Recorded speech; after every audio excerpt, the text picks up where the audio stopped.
Hello, everyone, and welcome to a new episode of the War Report. And I deeply regret to inform you all that it is indeed Joever. So there we go. We had a good run, but Blumfler is now out, and we are doomed because I'm just saying I'm very disappointed. We've had our criticisms of Trump on this show, but it is kind of sad to see him go. I do kind of miss him. I miss the weird mannerisms.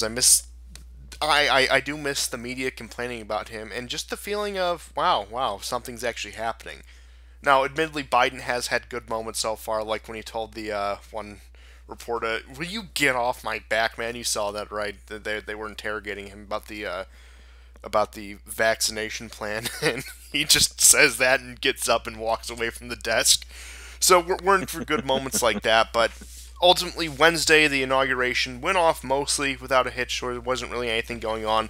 Ironically enough, most of the unrest came from left-wing groups in places like Portland, which is no surprise really, and it seems like the Biden administration is doing what Trump cannot and cracking down on them. So that is one of the first turn of events we get to see. One of the other big moves that I want to talk about, which will play into a lot of the other news, is probably the biggest two things Biden did. I'll start with this one first. Is he did away with the Keystone Pipeline, which Mhm. accounted for about 11,000 jobs directly working on it, but like 60,000 jobs to like of supporting industries, people who support these towns. He also banned exploitation of resources on quite a bit of federal lands and drew that program back, which ironically enough is Obama's legacy. Obama presided over the 2014 energy boom.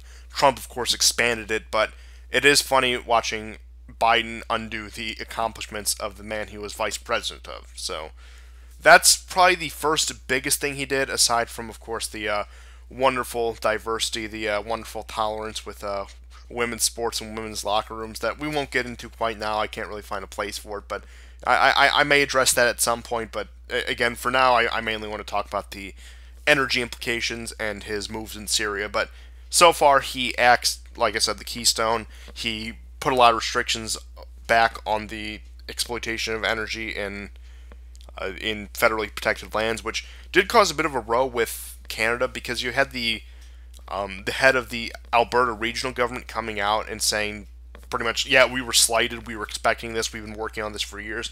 And keep in mind, Canada, of course, Trudeau's in power, liberal government right now. Alberta is a conservative province, whatever. Point being is that was a slight going in outright, but it looks like one of the big speculations is that energy prices are expected to go up, and of course, on top of all of this, less domestic energy production means more reliance on Saudi, Qatari, Emirati oil, etc.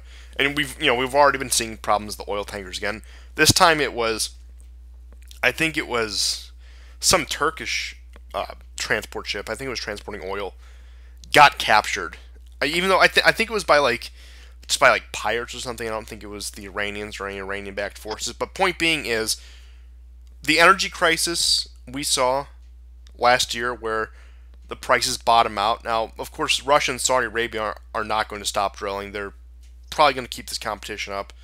But it is interesting watching Biden do a complete 180 on the position for what the past 7 years now, if you consider the time under Obama this was the case, on American energy policy.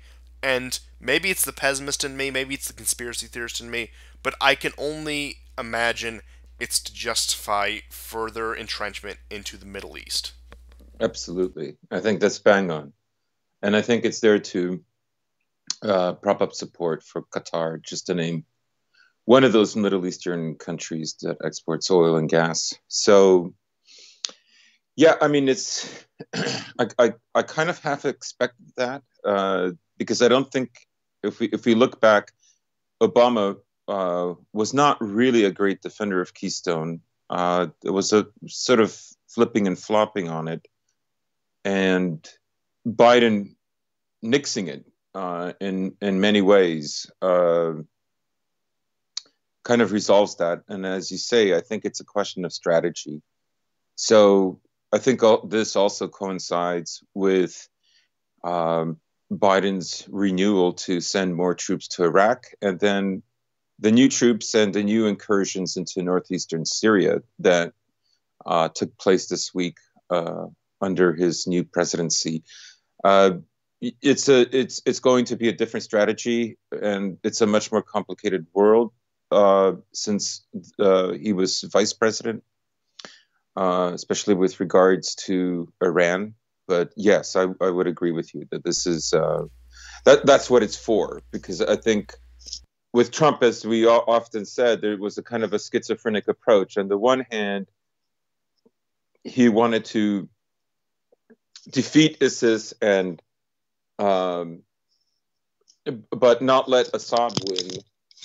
On the other hand, he uh, he didn't want to go too hard on the Russians, but he still gave arms to Ukraine, and he still tried to spoil basically the welfare of the Syrian people. It was he who occupied the oil fields and the richest, most fertile land in Syria. And recall that Syria, part of the reason there was an uprising was because of economic, and particularly economic reasons around agriculture. It had an enormous drought in 2010 and 2011, and it drove people into the cities, which created an unemployment issue and all kinds of other issues. So in some ways, this policy, all policies have certain contradictions in them because they're waiting for different outcomes that could come at a different time. And, there are no permanent allegiances. However, I think Biden is going to be less schizophrenic in that regard. So he will do this in order that Middle Eastern partners don't feel threatened. He may, after all, need them with what will be expected to be more funding for, Al Qaeda and ISIS affiliated groups in Syria and Iraq. And with that being said, of course, there was the largest explosion in Baghdad in what was it, 7 years, and that was Yes. on January 21st, Biden's first full day in office, since he did take office noon on the 20th, actually about 10 minutes before noon, which I don't know, they always do it around that time, but it looks like they were eager to get him in as soon as possible to get all those executive orders and all those repealings of Trump era policies on course on the road. But with Biden's policy on Syria, we've also seen pretty sizable Israeli strikes. I would say we haven't seen strikes like this from Israel Yes. since 2018. There's also were unconfirmed reports of airstrikes in Iraq following the explosion. So just right out of the gate, it looks like they are dusting off the cobwebs on the old machine and firing it back up. Not that Trump ever fully shut it off, but again, Trump slowed it. Trump changed the direction. Trump made it, again, schizophrenic, unable to really function coherently. But with Biden, or at least Biden's handlers, because you can tell just by watching the media footage of him in the first few days of office, he isn't quite exactly with it, which, again, you shouldn't expect of somebody on the first day of the job, but when they're 78 years old and have signs of early dementia, that only makes the situation worse. But it seems like all these people who were in the CIA and the State Department, Pentagon, who were more or less furloughed for the past 4 years, are getting right back into it, eager to get right back into it, and I think we're seeing the consequences of that right now. Now, the big question that remains to be answered is this a too little too late proposition, where did Trump's ever so brief time in office sabotage a lot of their plans to the point where they may not get regime change in Syria, they may not get what they want with Iran or Iraq, and again, Biden and his advisors are meeting over the Iran issue over these past few days, and they haven't put out any details, but what's expected, what I expect at least, there's going to be some sort of salvaging of the JCPOA, salvaging of the Iran deal, trying to patch things back together, of course, renew that Brzezinski height policy, which is really no surprise for Biden, especially considering how long he's been in Congress. I mean, in American politics in general. But we are probably going to see, again, the return to the Obama era policy, in the Middle East at least, of trying to reconcile with Iran, trying to court Iran, bring them into the Western sphere, make them into something of another Saudi Arabia that can be used against Russia and China. Which, again, I don't think that will succeed, but I think that is the goal going forward for the Biden administration, while transferring the maximum pressure that Trump put on Iran to Syria. Right. There are a lot of reasons why he would want to court Iran, and we've often discussed the policy that Obama used, and you've summarized it really well. Um, I think the biggest, is there enough time? Has the 4 years of Trump in office delayed this process? I think it has. Prior to Trump in office, Aleppo was still in the rebel and ISIS hands. That's gone. There's several other cities now. Yeah, let me That just isn't pull to up the say, map, just current day map, just to give you a perspective. Yeah, just look at the remnants of the opposition forces. Look at how close they're getting to Idlib already. I don't know if you've seen the update map recently, but yeah, I mean, it's shrinking even further, even with Biden in office. And there were skirmishes, which I do attribute to a bolstering of American presence. The Kurds, the SDF, probably feel more bolstered, but there were skirmishes between pro-government and pro-Kurdish forces over the weekend. yeah. I think, I mean, they are looking to mix it up. They are looking for a divide and conquer strategy, especially in the north. Uh, and it will be the Kurds for that'll be the reason given for why America has to be as permanently in Syria as they are in Afghanistan and Iraq. Ultimately, that's where this is going. I would also like to add that I think the other wrench in the machinery that Trump has thrown in is partly, the MAGA movement. I think the January 6th issue, um, it would be correct in the short term to read what happened on January 6th as an overreaction. That's understandable.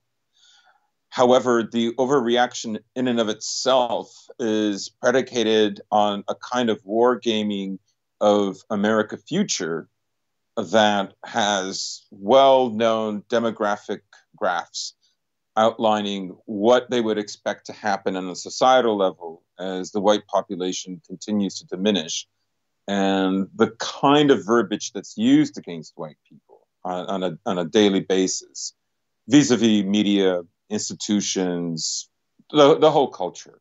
So I think they are genuinely worried that um, they could face maybe like a two-front war.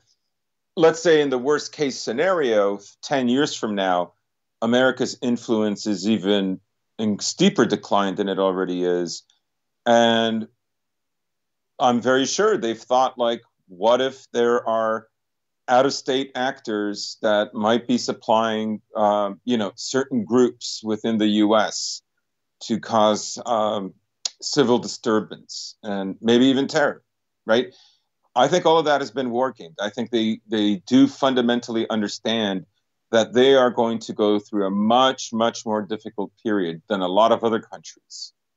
And COVID, in many ways, has spurred that on. It's accelerated it, rather. So, I would say that. I mean, you can. There's a lot of things that I kind of predicted would happen if Biden was elected. One of them was that COVID would suddenly be less of a problem. And Now, I lo and don't mean behold, that here we are. lockdowns are a thing of the past.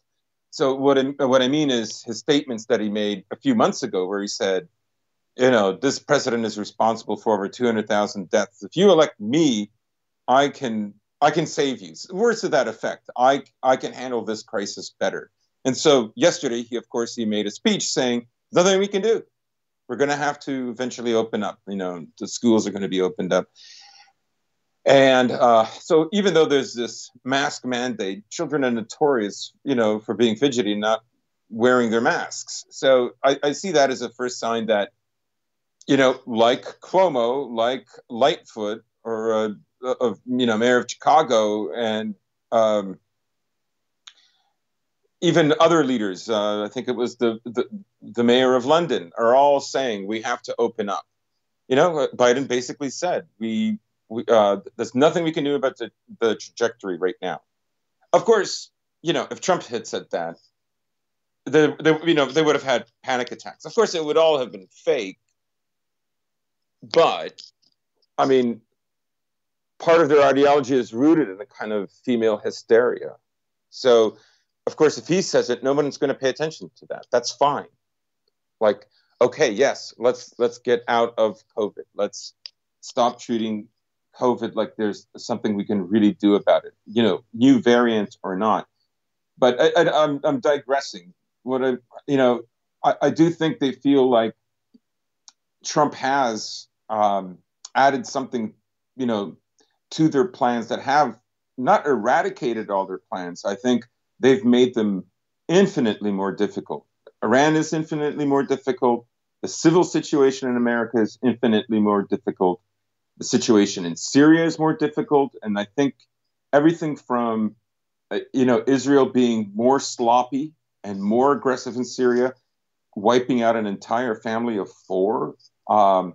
Say what you will about Syria. It's not like they haven't killed civilians before, but generally speaking, they have stuck to targets that are military. Generally speaking, I'm not shilling for them. Anybody who listens to this show knows that.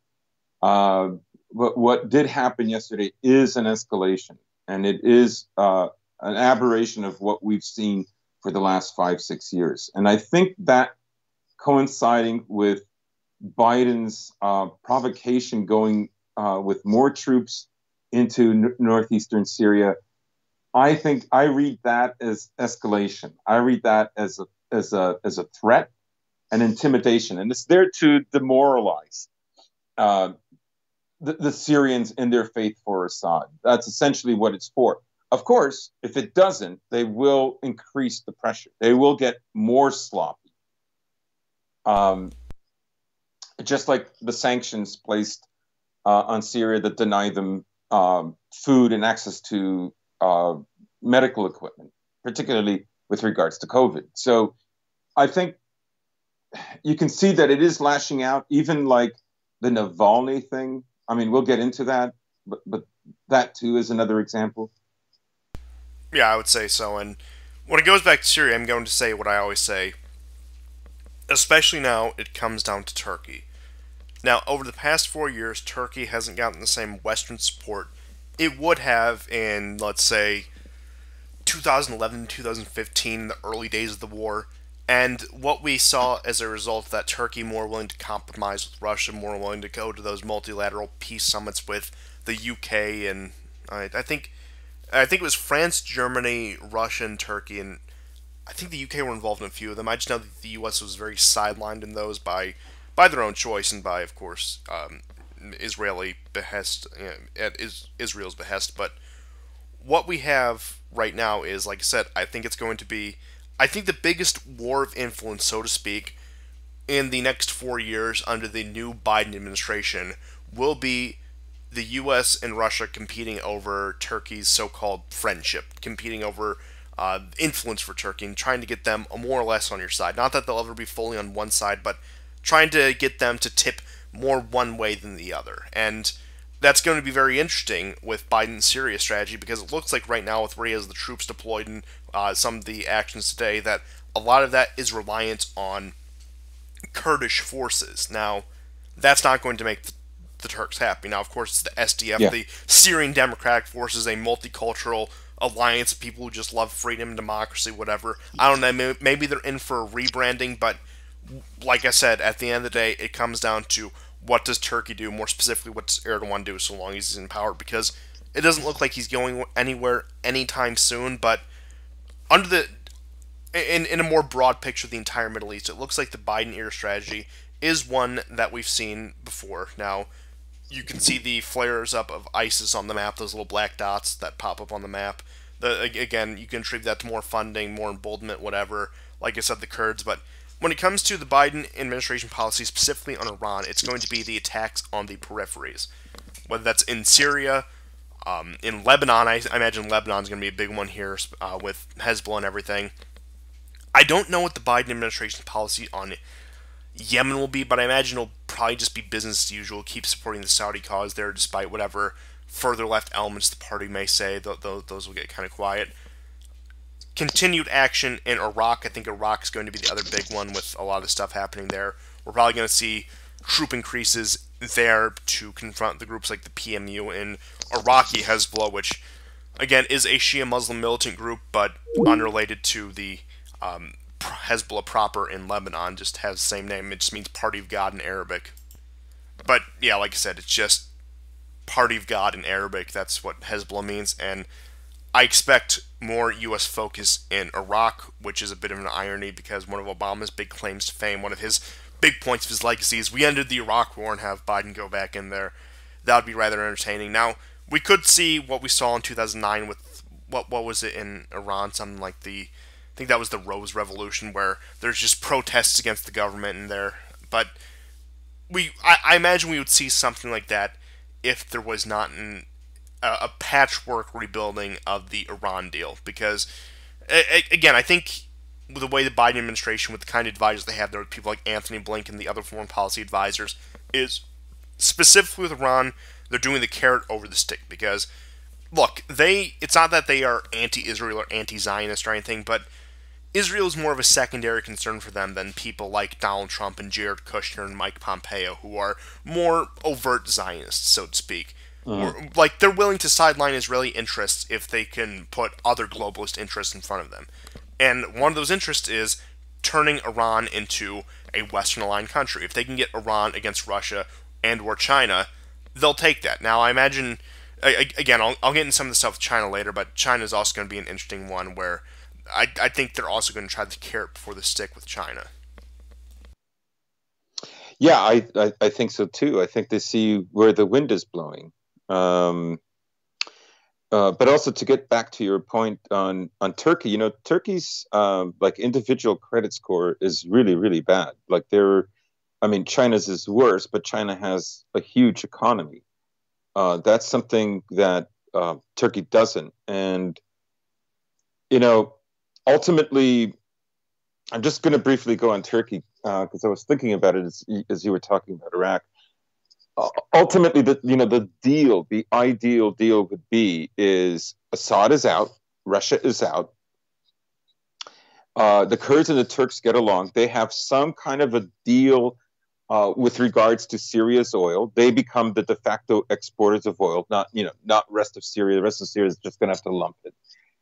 And, there are permanent American bases there forever to make sure that goes on. America could tighten the screws on Turkey if they really want to hurt them in similar ways that, Trump put sanctions on Turkey. So Turkey is kind of powerful in some ways in being able to play one empire against another. But on the other hand, they do have their own internal weaknesses. And the fact of the matter is, it will be America that can put greater pressure on Turkey than Russia. The only thing that Russia can do is offer them a better deal for a slow exit, maybe even out of NATO. All Russia can there do would, is there would have to sweeten be the all pot. kinds of guarantees for that, for that to happen. Turkey is not going to settle for very little. They have very, very big ambitions. Yeah, and then not to mention, especially with Russia, you also have to remember that while they may be at more of a state of peace in Syria in terms of where Turkey is drawing down, and Russia and Turkey are less hostile toward each other on that front, things are still very contentious in Libya over the energy trade because Turkey wants control of that Libyan oil and gas in order to, again, sort of control, I wouldn't say go as far as to say control, but have a stake in the European energy market, which, again, is a direct competition to Russia. That's been a lot of the problems with the Trump administration's policies where they were importing the LNG to Europe. And, again, that would just create a three-way front. And then, of course, you have the project with Israel, Greece, Cyprus, Italy, and Egypt, where they want to build their own pipeline. So, again, as we were discussing on our last show, One of the things that would be most likely to cause a hot war in Europe, not that I think that would happen, would be energy disputes. And again, those are far from unresolved conflicts, and I'm not sure whether the American withdrawal from, more or less withdrawal from the energy market on that front is going to be something that makes the situation internationally better or worse. It could arguably make it worse, and again, time will tell. That's something we're very much going to be keeping our eye on, and probably going to be a major topic of the next several episodes throughout this year. So get ready to hear a lot about Hmm. that. But ultimately, with Biden's Middle Eastern policy, it's just a return to the Obama status quo, except with markedly less influence, markedly less pull in the region, and a lot more fierce competition, which means there's going to need to be a lot more compromises. And I do see, especially if the Likud party stays in power in Israel, a pretty sizable rift. Now, not enough to end the alliance because of how intertwined things are, regardless of whatever party rules what countries. But I think if Netanyahu, if the Likud party manages to stay in power, there will be a pretty significant rift between Israel and the U.S. over the next 4 years. Hmm. Yeah, I mean, like I said, it's going to be far more complicated than like Trump really did screw a lot of things up. Thank you, Donald. Thank you very much. Like he really did, like both at home and geopolitically out there. I mean, I don't have a crystal ball how they're going to achieve to overcome these contradictions. But like I say, America will have to make really sweetheart deals, and I think the perception of the West and of America is that neither of these two centers are capable of providing the kind of prosperity that they used to. Uh, that isn't to say that many people aren't flocking and trying to get into America. They are, of course. However, it's not the same people that were striving to get into America, say, in the first half of the 20th century, right? They're coming from places that are absolutely destitute, very different than the sort of places that they were coming from, let's say, in Europe. They might have been poor, but they weren't at the level of people living in, say, Nicaragua or Guatemala or Venezuela, for that matter, Uh, right? yeah, that's going to be one of the bigger complicating factors. And you did mention it, and there hasn't been much said on it, but I am really curious to see the Biden policy towards Venezuela and Latin America. I mean, Biden already said, the administration already said that they're going to continue to recognize Guaido as the Yes, legitimate president of yes. Venezuela, so don't expect much change on that front, except, I don't know, maybe less activity there because I imagine Biden's focus will probably be more on the Middle East and Eastern Europe, and probably again the sort of Eurasian landmass, if you will, where the centers of power are in terms of Russia, China, and Iran. Those are going to be the big three Biden foreign policy focuses. Latin America is going to be sort of a sideshow, maybe punish Venezuela a little bit, quote unquote, when they interact too much with China or whatever. But it's really going to be in the backyards of those three countries, and that's where the main conflict is going to go down. I expect over the next few weeks, next few months, to hear a lot of news on Ukraine with the way that plays out, because I can only imagine they feel pretty emboldened right now. I mean, Biden's only been in office for like 2.5 days, so let's see how it goes when he's in office a little bit longer, when he has a little bit more of a basis built up in terms of being in there. So I don't know, maybe around March, April, Ukraine will start acting up, but we'll definitely have to keep an eye on all those things, because what we're witnessing now is just the continuations of a lot of the beginnings we saw in 2020. But like again, we're also seeing several new beginnings with a new U.S. president in office, with the way things are starting to take form.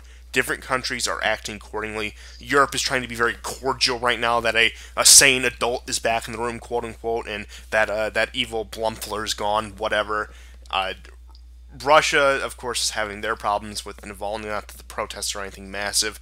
As we discussed, the Middle East, China is making their moves right now. But we're seeing all these different countries react accordingly to the new occupant of the Oval Office. And with that being said, I want to move on to the little dust up in Well, if I Russia. could just say Yeah, go one ahead. Go thing, ahead. um, I think what they're betting on, I think what they're counting on, is now the country will be more internally calm. This is, I think, their war game. Okay, so America had to go through a self-destabilization process in order to oust Trump. They're worried that that might continue, that there might be resistance uh, that challenges that. However, from now on, for the next 4 years, there will not be like a George Floyd like thing.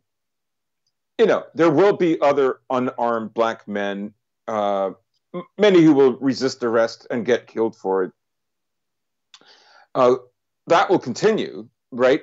But there won't be a media circus around it. Like, you can't have another hero like George Floyd every year, right? So I think that was a strategy. We have to destabilize ourselves in order to have a stable enough country to reproject our power abroad. And so I think that's what they're counting on with some hesitancy.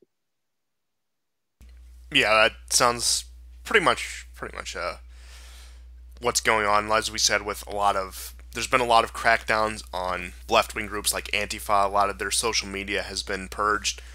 There were Yeah, quite a few arrests in, like I said, Portland, other left wing cities, to the point where, again, in their mind at least, the right wing has been more or less tamed with the ouster of Trump and the reaction to the Capitol Hill incident, the 1-6 as they call it. Of course, that's yeah.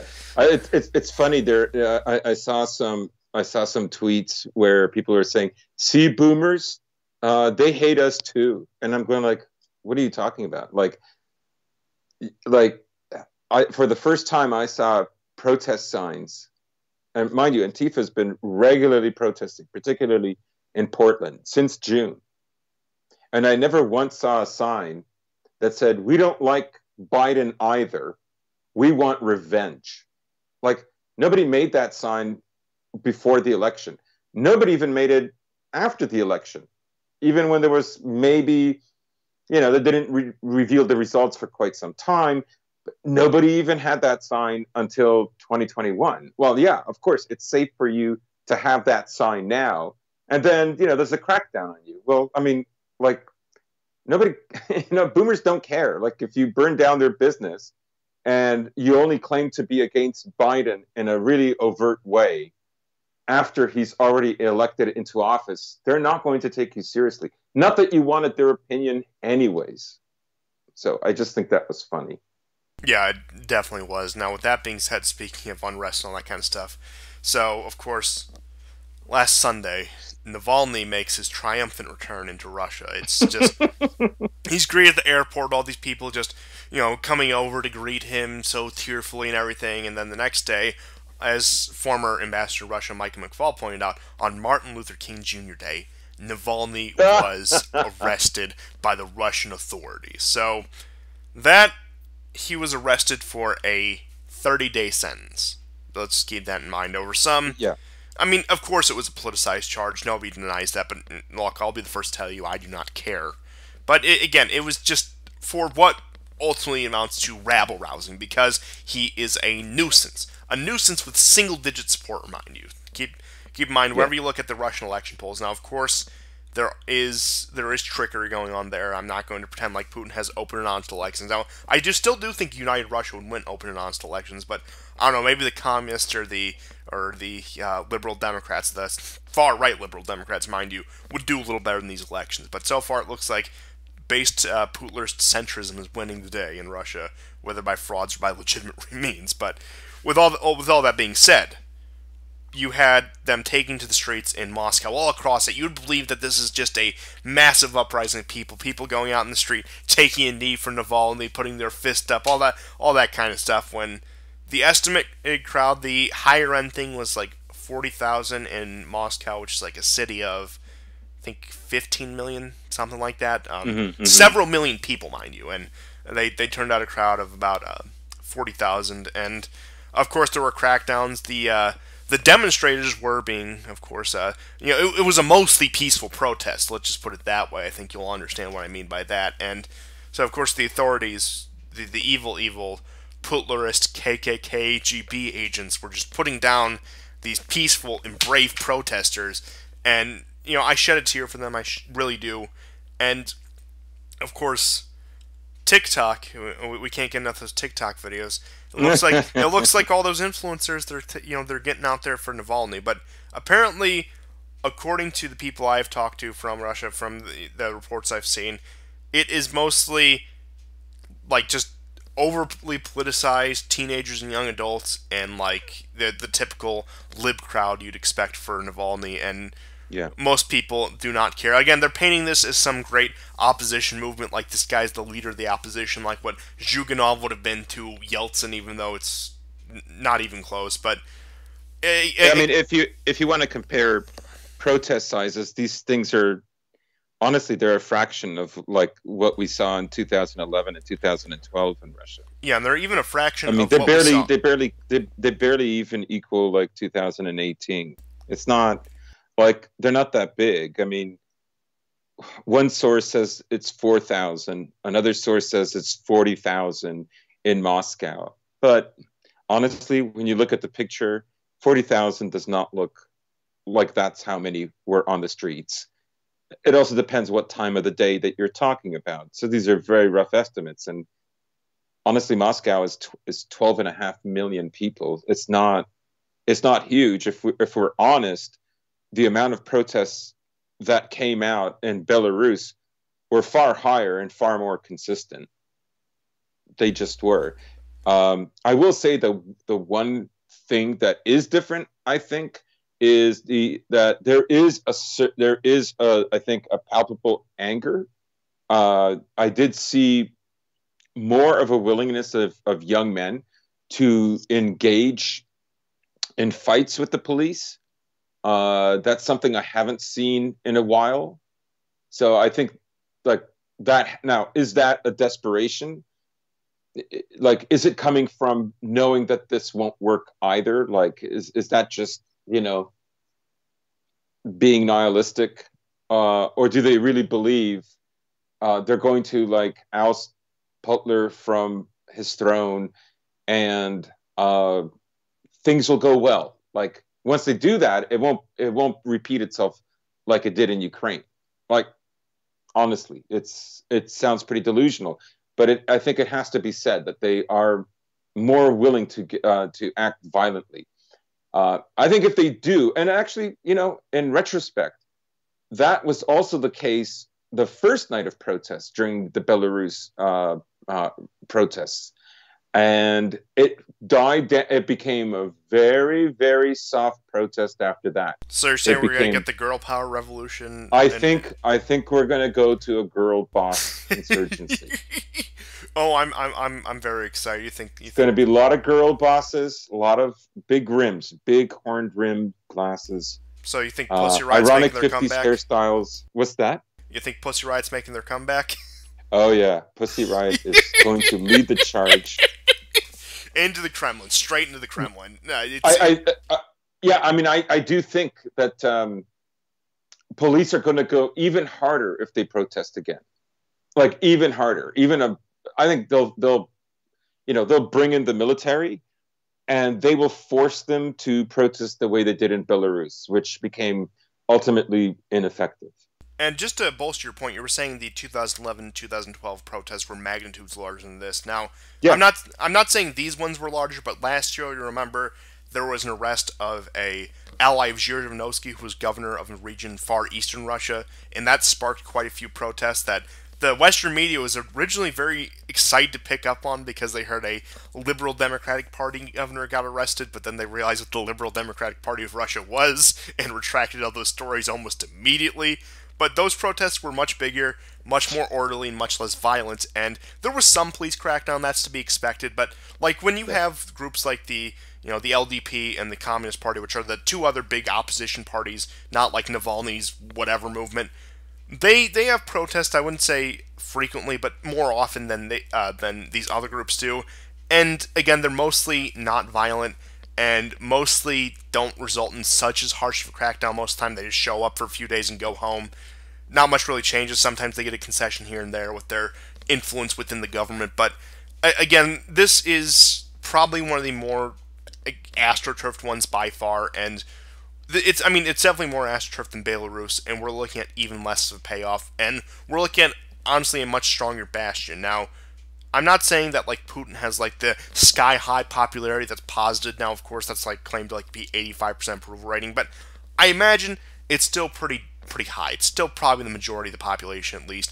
And again, it's higher than Biden's and Trump's. Oh, absolutely. And even leaders with like 20 something popularity and like dictatorships can maintain power. Now, again, I don't even think Putin needs that sort of repressive force that Belarus employed to maintain power. But again, I do think if the protests continue and they continue at the sort of way they were going, there will be much harsher crackdowns. But again, this just seems like these people, Navalny and his ilk, feeling Biden emboldened because Biden is in the White House, and they feel that like a Democratic administration will be fully behind them. The State Department will unfurl the rainbow flags and be marching right with them. And again, I think when they realize that this isn't really going anywhere, it's going to sort of dissipate. And let's just entertain the furthest out there possibility that Pussy Riot does storm the Kremlin, and they overthrow Putin, and they establish free and fair democratic elections.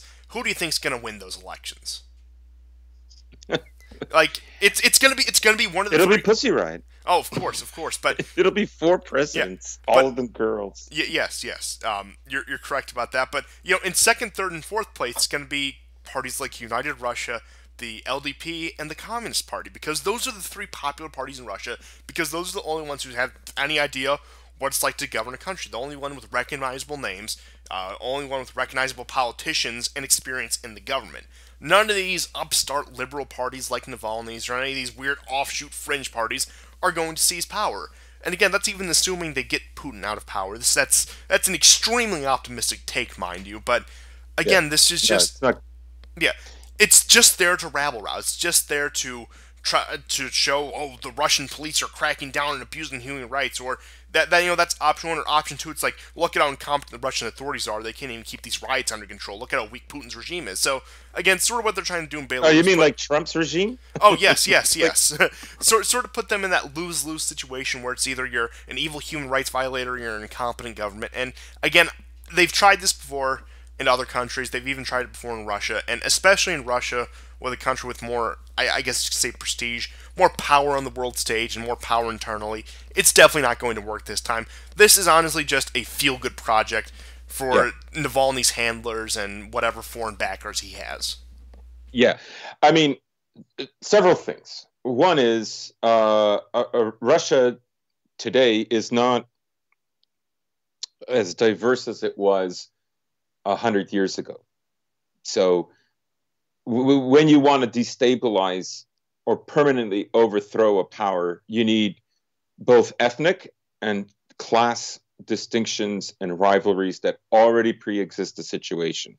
What you add to that is an increase in economic disparity vis-a-vis, let's say, sanctions. So you make the situation so intolerable that people are willing to do anything to get out of it. And they will look for a foreign power to fix their country. The problem is this: Russia does not have a public that is as divided along ethnic lines, because, when it was the Russian Empire, Russians only made up around 52% of the empire. Well, they make up about 80% of it. Yeah, and even with like the other Slavic groups like Ukrainians, Belarusians, Polish, like it wasn't that much. And again, as you saw with the fall of the Russian Empire in 1917, through the rise of the Soviet Union in 1922, again, right, and a lot of the the attempts at the Russian revolutions that preceded the Russian Revolution in the 19th century, they also had leaders that were not Russian. They were ethnically something else, like the grandfather of Dmitry Shostakovich. Shostakovich is a Polish name, and he was one of those people. I think there was a revolt or a rebellion in 1863. So it's a harder nut to crack and it isn't in an economic disparity that it was in 89, 90, 91, and so forth and so on. So it's very hard to play it against it. But I will say this, that um, these are sort of theaters right now, right? It's the way the West feels validated and comforted in their own identity. So if you're a Western liberal, particularly, say, an American or a Brit who strongly identifies with being a liberal, left of center politics, right? You look at this, and for you, this rouses up and like nearly ancestral mythic memories of overcoming the tyrant, right? It like they know they will have support for the government will know it will have support for levying different sanctions. Let's say America does something really terrible in the Middle East and harms innocent people, but the overall struggle is against Russia. Well, they're more likely to forgive them for that, right? Because Russia is the evil tyrant. And so it's the way that Westerners feel validated. I think a year or two ago, I mentioned like a Serbian friend from Bosnia who went back, and this was at a house party, and it was a mixed crowd. There were people from all kinds of different ethnicities, and there was this Anglo guy with his wife and two kids, and they could not believe it. How could you go back? I mean, it nearly hurt them. It was one of the most ridiculous things, and so like within the West, I would say there is no bedrock identity that's located in the past. It exists only in the future, only in the potential. Yeah, especially in the Anglosphere, especially in the Yeah, U.S., UK, Canada, like those big ones where, especially, I mean, this is a uniquely 20th century American idea. The nation of immigrants, we all come here and form a great tapestry and get along because of the ideas we hold, not because of any shared heritage or culture. But and again, you see that, and when diaspora groups, like you said, like your Serbian friend or like anyone, even going to like another Western country that's outside the Anglosphere, when they want to return to their original homeland or their grandparents' homeland, it's unfathomable to these people. How could you want to leave this great wonderland and explore somewhere else? Because we're all united by these ideas, which built the greatest civilizations in the world, supposedly. Blah blah blah blah blah. It's a very I'm not saying it doesn't exist in other places in the West, but it's a very particularly Anglophone idea. yeah, yeah, yeah. It is. So everything is very forward-looking. Uh, Anything that happens in the present can be justified if it is rooted in a future vision, right? That's what allows things to be excused. It's kind of like a politician that has a shady past, but he's a Democrat instead of a Republican, right? It's the blue power, red power distinction. Or if he's a Republican that becomes a Democrat, then generally speaking, he can be forgiven for it. He may not rise to any significant power thereafter, but he won't be as openly maligned. He'll just be forgotten. And so I would say that yeah, that's the main purpose, right? Because the West is in a process of completely changing their past, right? There's only a few elements that can be cherry picked, Constitution, Magna Carta, that are like very abstracted compared to what the founders might have intended at that time. There's a lot of interpretation that goes on when Yeah, they then of talk course about it. the constant pivoting between demonizing figures of Western history and completely rewriting who they were. Where, for example, George Washington, Thomas Jefferson, these people can simultaneously be these evil, abusive slave owners while also being people who believed in equality for everyone, and that America should be a nation for everyone in the world. Right, right. Uh, it's like America is a nation of immigrants, except for those guys who stormed the Capitol because they're not immigrants. I'm always told that they are immigrants around Thanksgiving. So anyhow, Yeah, yeah. it's that kind of dichotomy because the work is about projecting into the future. So current contradictions about reinterpreting the past are always sort of forgotten because the overall project is what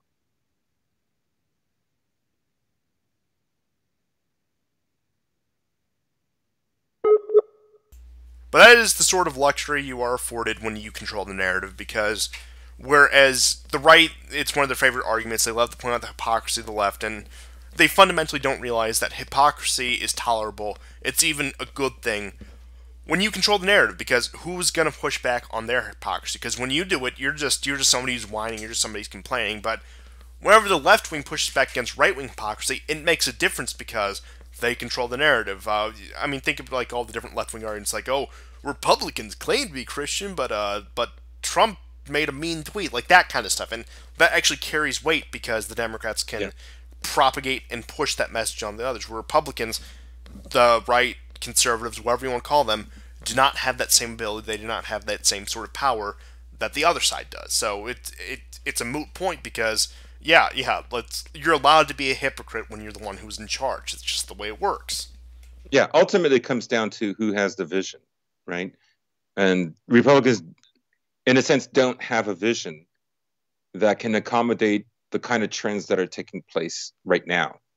And that's why they're maligned. And, that goes everything from the way, finance capital works to mass migration to, living in a pod, all these kinds of things, LGBTQCIA, like the whole thing. They don't really have a vision of how all these things are supposed to integrate. And not that the left has a coherent one either, but um, I would say it's more coherent, and I would say they have sold people a utopia that they can bank on because one day that will happen, right?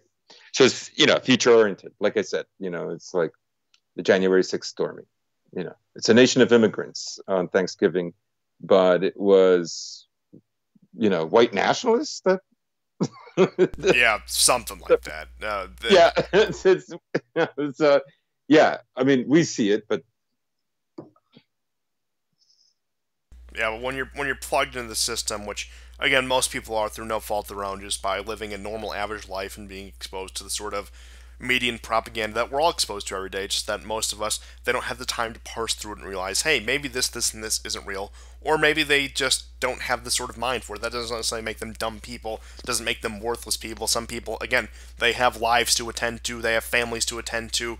They have to do things that are more immediate and more significant to them. And the few people, who can point that out, again, are usually maligned or insignificant like us. Again, I think we're a bit too small to be censored at this point. Which I like it. It's a nice small little audience. I enjoy you guys. I appreciate you all very much. But again, we're admittedly a very small operation, and honestly, I kind of prefer to keep it that way. But with that being said, ultimately, this all leads back to is those kind of people we all just described. What's happening in Russia right now is their feel-good project. Is the we can promote liberalism and democracy anywhere in the world, even the fact that these will most likely amount to nothing. And really, again, I see the end of the Navalny saga is living in exile and giving a speech with his partner at the 2024 either RNC or DNC. I haven't made up what I guess it just depends on which party is more LGBTQCIA at that point, because at this rate, who knows which one's going to be more friendly to it. But yeah, like I said, Navalny will not be president of Russia. Under no circumstances. He's never won an election. Exactly. And he's literally. It's not only that he only has 2% popularity as a politician. We're not talking as a vlogger who brings up corruption all the time. A lot of vloggers like that. America has its own corruption vloggers and Bitcoin and abolish the Fed or whatever. They're there all the time, but the fact of the matter is he's never won an election, and he's not going to become the president of Russia. He's a lightning rod for a lot of people who feel disaffected, who feel that the economy is too stagnant. There's other issues as well. As you said, some of it is just a youthful demographic, which is a kind of universal phenomenon in most countries when we talk about protests. A fleeting youthful activism that will most likely, unless they go the way of some American college graduates, most likely will fade away by their mid-20s. But also, the last point I really want to make on Navalny is He is many things. Now, currently, he's trying to portray himself as this liberal revolutionary, but above all, he is a grifter. Merely a few years back, he Yes. was a very staunch anti-Muslim advocate, sort of employing the rhetoric that a lot of Western European nationalist parties did about Islamic migration, etc. Whereas he'll pivot to that, to liberal, to conservative. He'll adopt any position that will really, just increase his personal standing. He was the only Russian political figure to endorse the Black Lives Matter movement in the United States, and he is also noted for supporting, I believe, same-sex civil unions. I don't even think he goes as far as to say marriage, because that's just too unpalatable. That there, at least for the time being. But point being is, he plays the role of a grifter. He attacks the current establishment from whatever angle is the most personally beneficial at the time. Like I said, whenever there's issues with migration, immigration, he becomes anti-immigration hawk. Whenever there's issue with corruption or whatever, he becomes this liberal activist. And above all, again, they really try to paint him in whatever light they want him to. And I've seen them try to do this, like, oh, well, he's even more right wing than Putin. He should. This is why we should support him. Again, it's not that I think there's really anyone principled in politics just because of the nature of it. But again, not saying that like Putin has like these staunchly held values. Now, again, I think more so than Navalny. I'll say that much. But again, he is especially offensive when it comes to politicians, not only in Russia but all across the world, in terms of being wishy-washy in personal positions, changing on a dime in order to increase his personal status. Right. And uh, I mean, ultimately, what they're hoping for is that, some of the oligarchs rebel against Putin because they see the writing on the wall, and Russian liberals take over, which will do what? Well, I mean, it will have to make Russians poorer because Russia will not be allowed to compete in a Western takeover, in a U.S. takeover against America and the West. Like, there won't be a Nord Stream 2 no matter who is in charge, right? Like, once that takeover happens, it'll be basically more money for liberals and oligarchs, and it'll be even less money that'll trickle down for the common Russian. In other words, it'll just go back to the 90s because there's no way America is going to involve itself in a losing deal.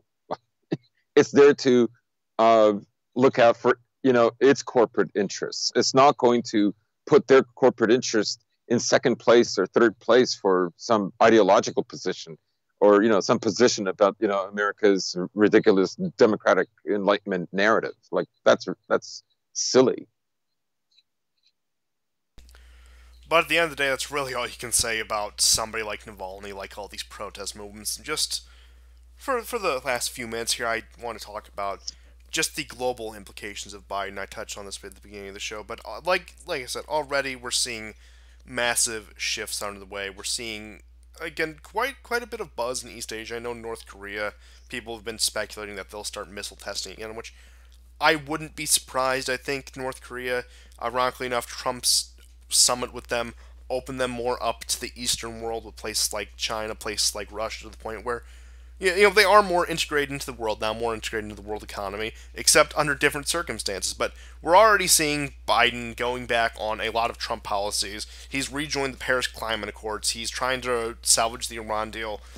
His China policy, I've seen everything from he wants to maintain the Trump line to he wants to reconcile relations. He's Beijing Biden, he's China Joe, whatever. But really, at the end of the day, it seems like just a tenuous, like he wants like this tenuous grasp on the Obama era, and sort of like his tenuous grasp in reality, that is. But like he wants to maintain this tenuous grasp he believes he has on the Obama era world order.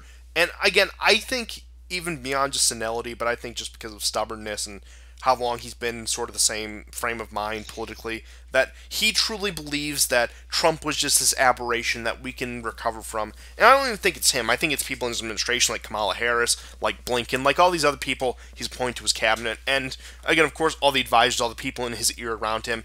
I think they believe that there is still this world order that generally exists, similar to the one that maybe existed 6 or 7 years ago.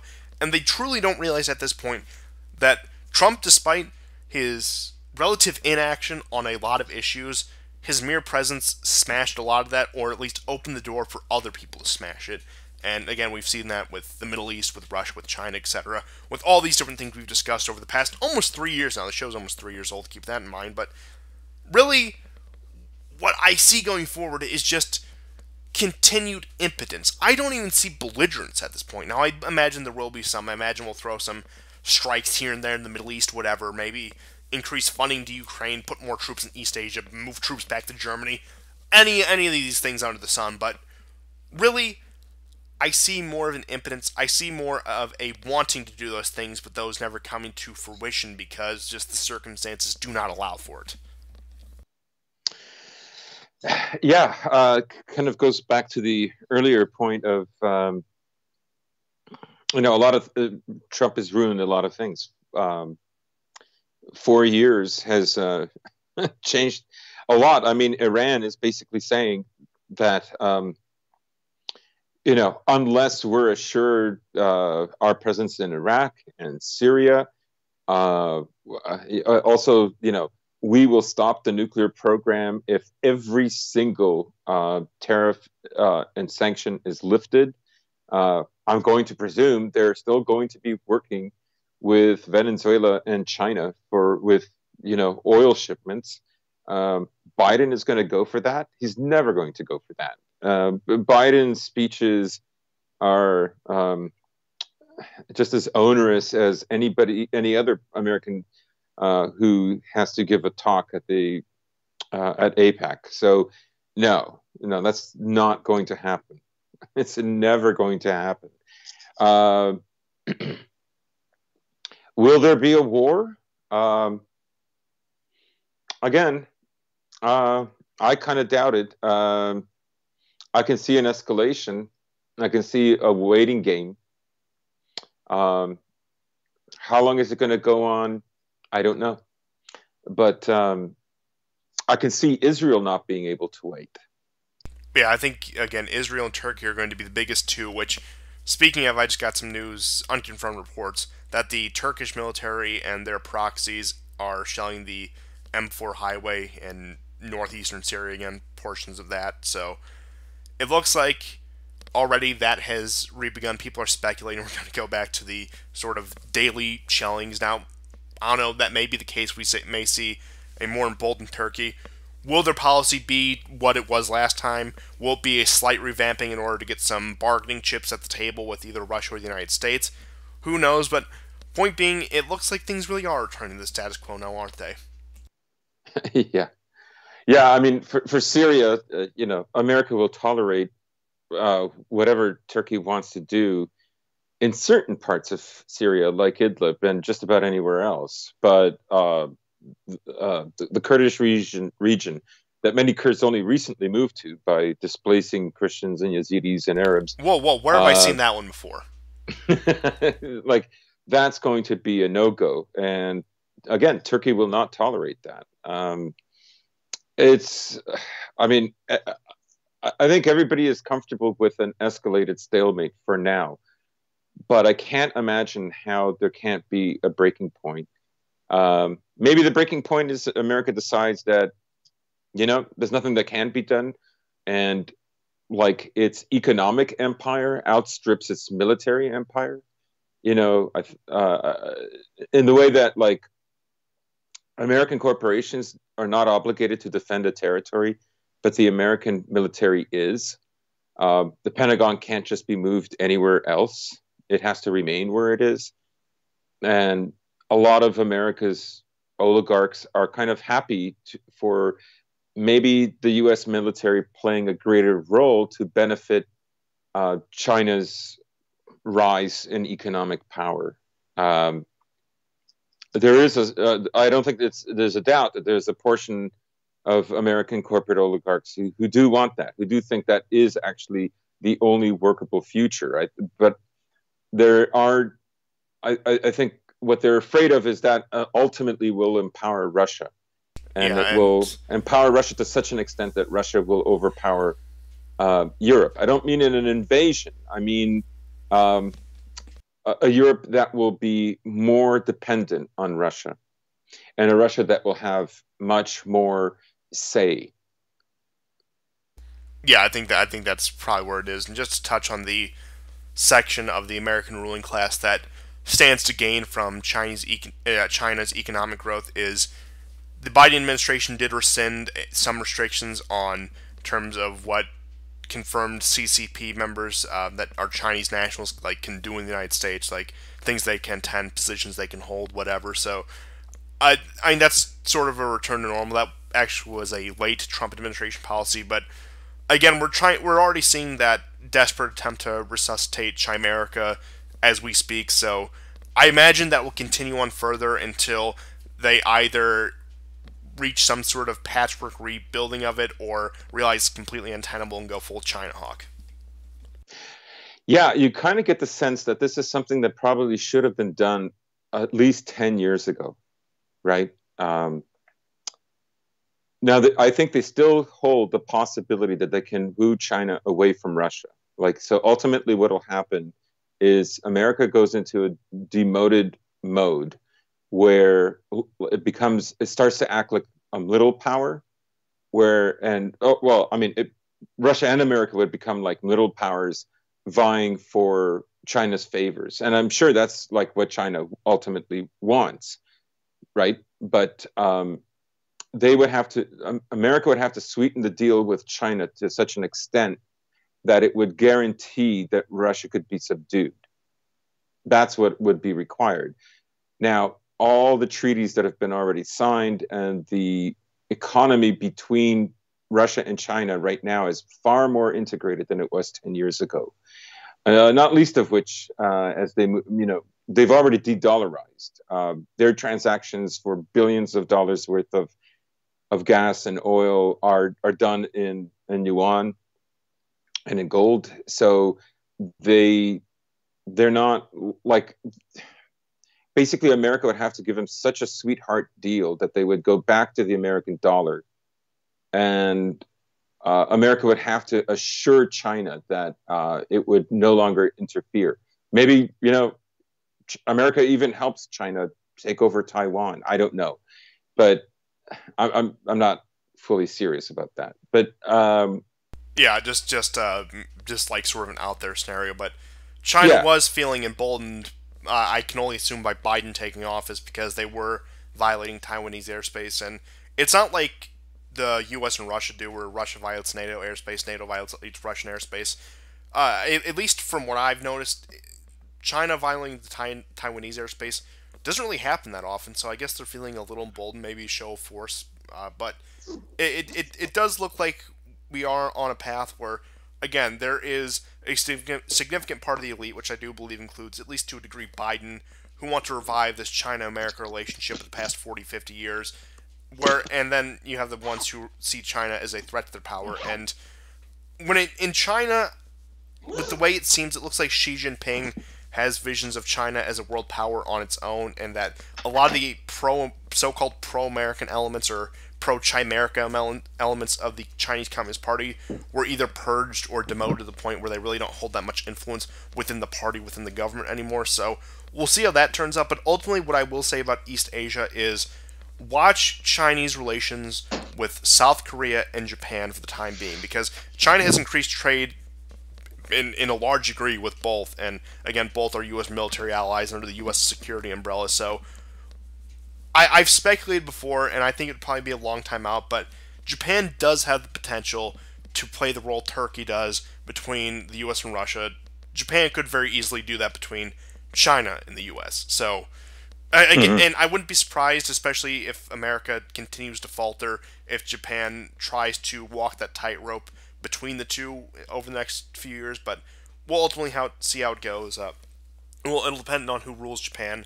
Japan currently has a more conservative party in power, which, again, that comes with the nationalistic elements, and the nationalistic elements are no surprise not the fondest of China in Japan. So, well, like I said, we'll have to see how that all plays out in the coming months and years. But really, it feels like I feel a little bit of whiplash now that Trump's out of office, and Biden being president still doesn't feel quite real. Not in the sense that like the resistors like Trump is not my president, but like again, I don't know. I just feel whiplash on. It seems like the transition was overnight because of how long the election was contested. So I don't know. Just it all feels a little odd to Hmm. me. Yeah, and I think that's a good point. I mean, even the outcome took what? Didn't it take a week? Yeah, it took until like the election was on Tuesday night. It took till Saturday for the press to announce Biden as the winner. Then there were the challenges through the Electoral College to the 14th, and then there was the talk of the we're gonna stop him on the confirmation vote on the 6th. Then of course January 6th happened, and again there was sort of like a blackout from the 2 weeks from the incident at the Capitol Hill to the inauguration to the point where, again, it just felt like a very rapid, all of a sudden transition. And I don't think I'm alone in that. Yeah, I no, I agree. It does have that kind of feeling that it was sudden. I mean, how long did it take them to just call Alaska?